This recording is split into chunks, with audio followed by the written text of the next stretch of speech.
Afternoon, all Russ boy here. I'm just trying to get the camera nice and steady.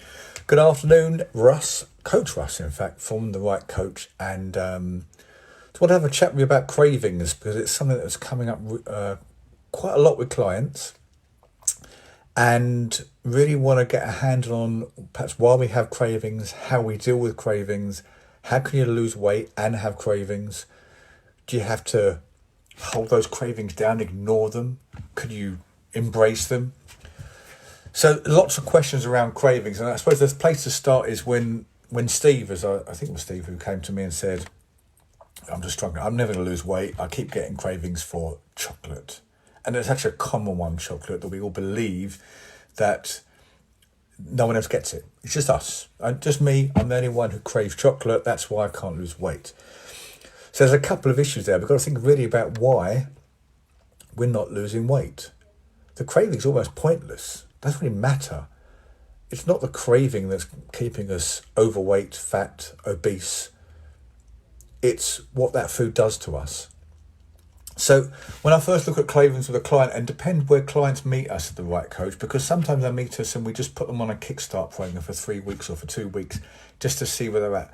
Sometimes we meet them and they're going to need 6 months. And look, there's no way you can cope without chocolate for 6 months. Why should you have to cope without chocolate for 6 months? Don't have to. For 2 weeks, you've got to think about, I need to cope without chocolate. So how you manage that craving in the time period allowed for that person's to reach that person's goal is all important. But we have to keep going back to what is a craving, and generally it's just a yearning for a food, and for some reason it always happens to be food which are bad for us, and there's no real single explanation for a craving. Some scientists will put it down to low serotonin levels in the brain, and we know that could also link to depression. So if you're depressed or upset, you crave chocolate. Sort of makes sense. Or you crave something else sweet, something which increases our blood sugar levels.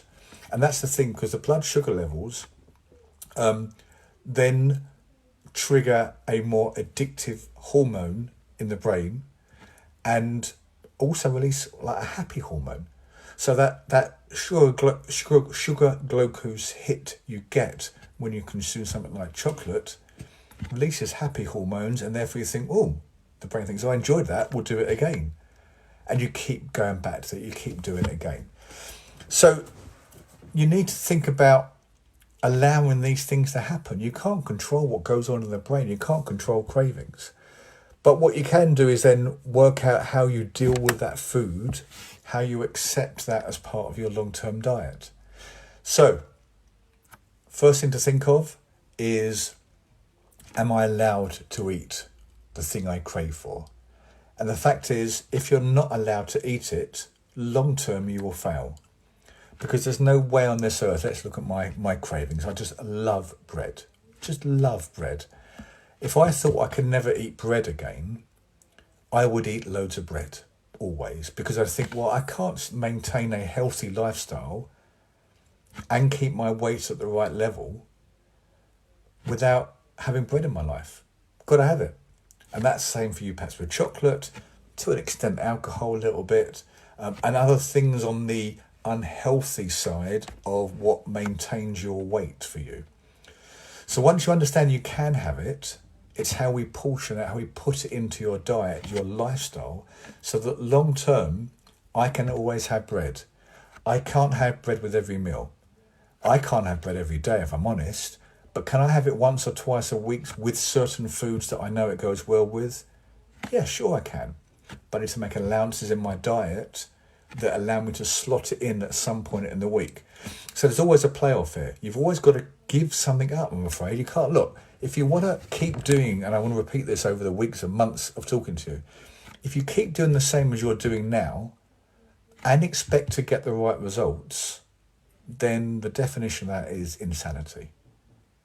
However, if you can make changes that allow you to have the foods that you enjoy and get the results, is that not the way to go?